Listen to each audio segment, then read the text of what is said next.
Okay, so I am a freelance makeup artist. I spend my days just trying to help women feel better about who they are and teach them about makeup or talk to them about skincare. Yeah, it's a little bit of everything. I think my freelance job, I always say, is like 7 jobs wrapped into one, because I teach at the high schools in Guelph and at Ross and College Heights too as well. I have a 10-week cosmetic program. I also work at the Shoppers Drug Mart Aramasa Beauty Boutique part-time, and I do photo shoots with photographers. A little bit of everything.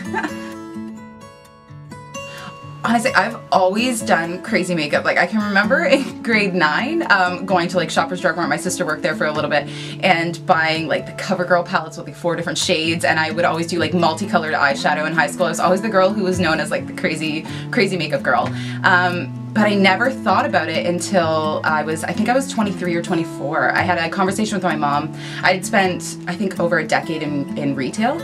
I was always really good at sales, clothing and whatnot, and I was talking to her, and I really wanted a career change just because I knew I was great at sales, but it just didn't feel fulfilling. I'm that type of person that like I have to be passionate about what I do, not just good at what I do. And she was like, you know, why don't you just go into aesthetics? My mom's been a hairdresser for, I think, over 30, 40 years. I don't know, I probably should count, but she told me to go into aesthetics, and I looked at her just so honestly, and I was like, honestly, Mom, like, the only thing I'd want to do with aesthetics is makeup. And she was like, well, why don't you try that? And I think it was like the next week I signed up for a makeup course, and my parents helped me pay for it because it was quite expensive. And it just started snowballing from there, and it became like, as soon as I started doing it, it was like a light went off. It was like, why wasn't I doing this my whole life? I just don't understand why I didn't think of this right away. It was just the most fulfilling feeling to have.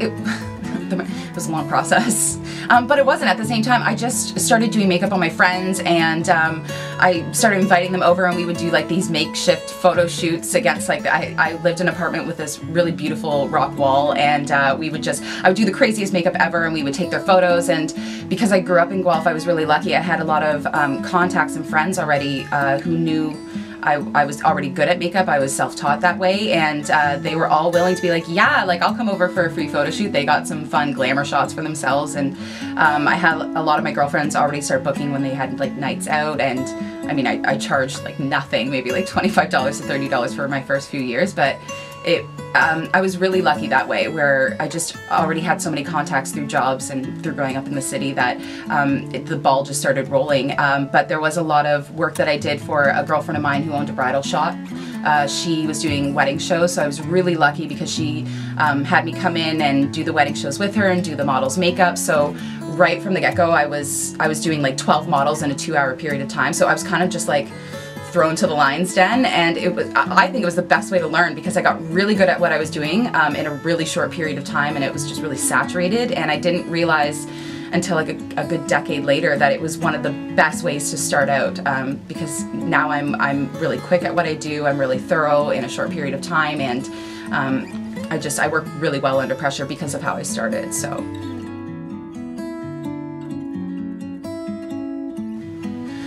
Oh my gosh, I don't even think I can think of one, but just be true to who you are, and just be aware that things are constantly going to change. When I first started out with the business, I had that notion that like, I'm going to become the best freelance makeup artist Guelph has, and I mean, like, I've achieved a lot of that, and I'm really proud of that, but what I didn't anticipate was that my career was constantly going to be changing, and it was kind of like, you gotta roll with the punches, and just always be true to what you like. Just believe in yourself and who you are, and if you're giving back to your community and you're doing something good for your community, you really are just doing the best job that you can. So I think my best piece of advice would just be, expect constant change, and believe in yourself that you can overcome it even if you don't feel like you can.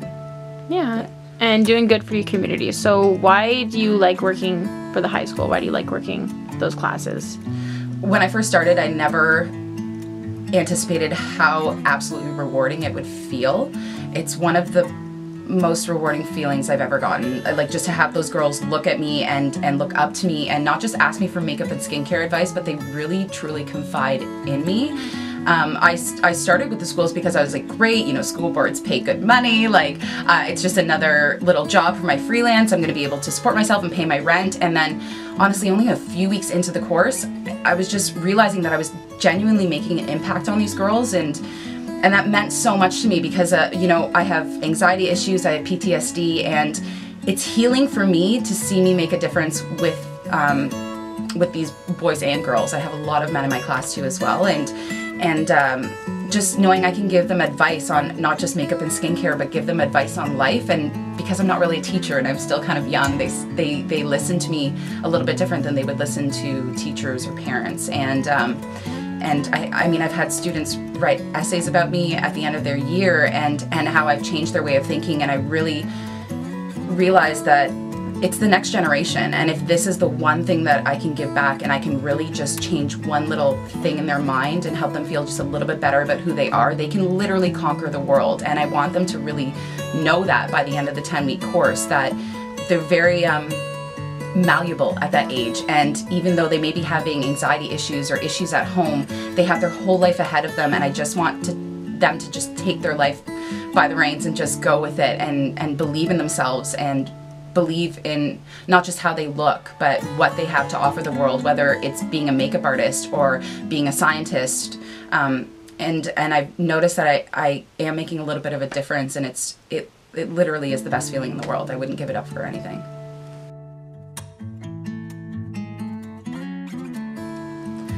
Oh my God. Probably 3 months ago. With my anxiety disorder, my comfort zone, I'm usually always in my comfort zone, and that's a whole other battle for me to fight, and I think that's going to take time. But when it comes to my career, about 3 months ago, I had worked, I think, 3 jobs for, 7 years. I served part-time, I worked at the beauty boutique, and I worked my freelance job, and around March I got to the point where I was physically and mentally exhausted. I had very little social life. I wasn't happy. I had a great amount of money coming in. I had a beautiful house. I had a wall of shoes, but I really realized that money wasn't worth not being happy, and I probably took the biggest leap of faith I've ever taken, and I quit serving because that was my main income that was coming in. I mean, it was fast cash. I always knew I had rent. I had a little bit of savings doing it, but I couldn't do it anymore. I mentally could not do it anymore. I had done it for so long, and I was so tired, and I was so unhappy. So I just quit, and I really put all my faith in my ability to do my job and do makeup and pay my rent at the end of the month. But I had also accepted at the exact same time that there was a very good chance that I was going to lose a lot of what I had, a lot of my tangible things that I bought, the beautiful house that I live in, and all the clothes and the shoes. I had really come to the conclusion that there was a good chance I was going to start selling off everything, and I was going to have to move back to a bachelor apartment or even back in with my parents. And I'm 32, and it was really hard for me to accept, but I was so sick and tired of focusing my life around money that I really just wanted to start focusing my life around me and my needs and my career and my happiness.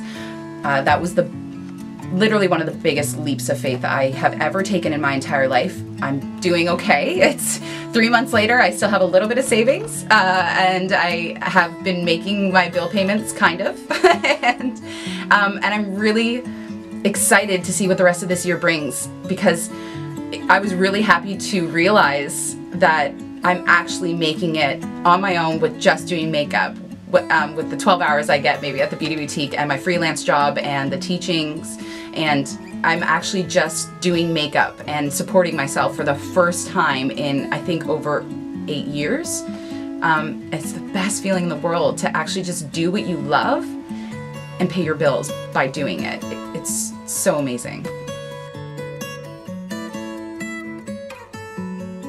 Yeah, I learned that a year ago. I definitely am that woman that, like, if I will do it. Like, if I need to do it, I will do it. Come hell or high water, I will get it done. It may not be done right, whether it's putting up a towel rack or, you know, paying my bills or carrying groceries in. Like, I've always, definitely for the last decade, I've done everything on my own. It's exhausting. And it was really awful at times because I really did feel truly alone. And about a year ago, I really started to go through some mental anguish in my personal life. I had lost somebody really close to me. My social life and my personal life was just kind of in turmoil, and it was just a domino effect. I had kind of really lost it mentally, but I had kept my career going and kept my best foot forward with my clients. And, you know, a lot of the outside world thought everything was fine. And I got to the point where I really just broke down with my parents and my closest friends, and I had to learn to start asking for help.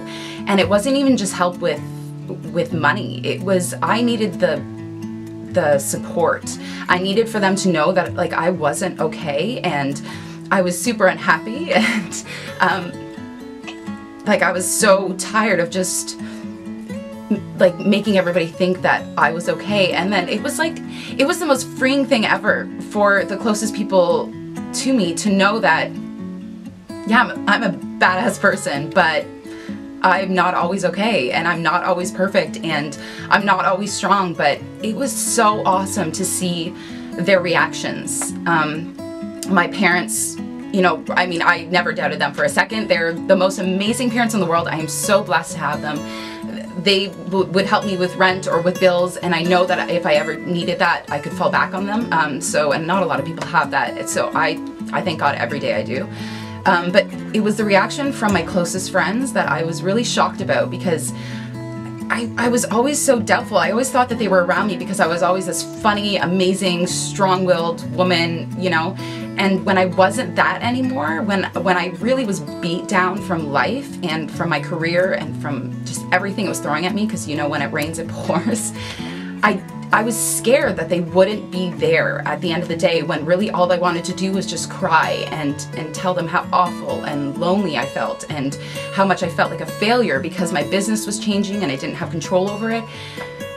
But it was just the most amazing thing. I had friends who were messaging me every day after they found out that I just wasn't okay. I had friends offering to help me with bills when I would obviously never take the help from them that way. But I learned that asking for help is 100% okay. And if you have the right people in your life, they may not be able to help you with money, but the support that you get back from them is so empowering. And it was one of the main things, having my family and my friends there for me, just emotionally and mentally, that really helped me get back up on my feet and start enjoying life again. And yeah, I really learned that I can still be independent, and I can still be fierce, and I can still be amazing, and at the end of the day still ask for help with something.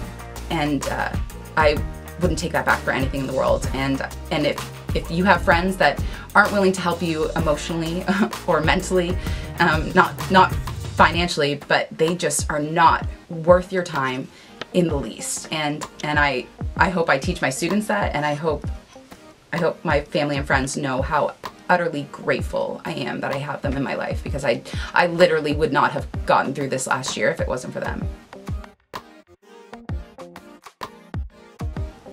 Oh, 100% my anxiety disorder. 100%. I'm a functioning agoraphobic. I am on my way to working towards being able to do more with my life, so I can't really travel outside of Guelph without having a panic attack, and it has limited me and my career in so many areas of my life. It is one of the most frustrating things ever. It's also really helped me learn how to get back to my community, though, because if I were able to travel easily, I would be in Vancouver, I would be in LA, I would be traveling to Toronto on a daily basis to do makeup. But because of my anxiety disorder, it's forced me to make a career in Guelph. And I'm so grateful for that, because I'm absolutely in love with this city. It's just, it supports local entrepreneurs. it's just the most beautiful city ever. The people are so friendly, and because of my anxiety disorder and because it's limited me in so many ways, I've had to really build a career in this city and this city alone. And although it's a curse, it's also a blessing. So that is most definitely my most limiting factor in my career, in my social life, in my personal life. And I hate it, but I work with it, because in life you literally have to make lemonade out of lemons. And I have really awful days where I feel so trapped and like I'm in a box, and there are days where I will cry to family and friends just because I can't go away with them to a simple cottage weekend, or you know, like I can't go to a cousin's wedding in Toronto. There are a lot of things that I miss out on, and it's very frustrating, but it's made me who I am today, so I still wouldn't take that back. And I still have so much of my life to work on it. Like, I'm only 32, and a lot of the changes that I've been making in the last year have been so that I can eventually overcome it. It is my biggest battle I will be facing, and I'm not looking forward to it, but I'm willing to try, and I'm willing to do the best that I can. And I'm hoping that one day I'm able to say that it's not a limiting factor anymore. But yeah, that's the most limiting thing in my life. That is a really hard question. I think in my career I haven't been very vulnerable at all, or haven't come across as very vulnerable. However, I think I conduct myself in a fairly different way than maybe, I don't know, some people, maybe most entrepreneurs conduct themselves in this way. I really, at the end of the day, just want to help people. And if that means that my client sees me vulnerable and sees me being genuine, especially when I'm helping clients one-on-one, and I tend to actually show them my vulnerabilities. I will open up about a lot of my insecurities, and just the other day I was helping a lady at the beauty boutique, and she came in and she was talking about how she was really insecure about her breasts, and she wanted to know if there was a product that helped with tightening around the area. And right away I started telling her about my drastic weight loss about a year ago, and how it is a huge area of insecurity for me, and immediately her walls went down. And I found that by me being vulnerable with my clients and with the people that I talk to, even with my students, I explain to them right away that I have this anxiety disorder and it's my area of vulnerability, and like I tell them the signs of when I'm having a panic attack so that they know, you know, they're just aware of the situation. I found that vulnerability has helped their walls come down, and it's made me more successful. It's made it easier for them to talk to me and to open up to me. I don't know if a lot of entrepreneurs have that, like, if they're allowed to be vulnerable. I think entrepreneurs are actually looked at as being some of the most confident, strong people, and I understand if they have that pressure where they cannot show that vulnerability, but I'm lucky that my vulnerability helps me with my job. So I can't answer that for entrepreneurs, but I can answer for myself. It is one of the best things that I can give my clients is my own vulnerability, because it helps them really open up and creates a dialogue between the two of us.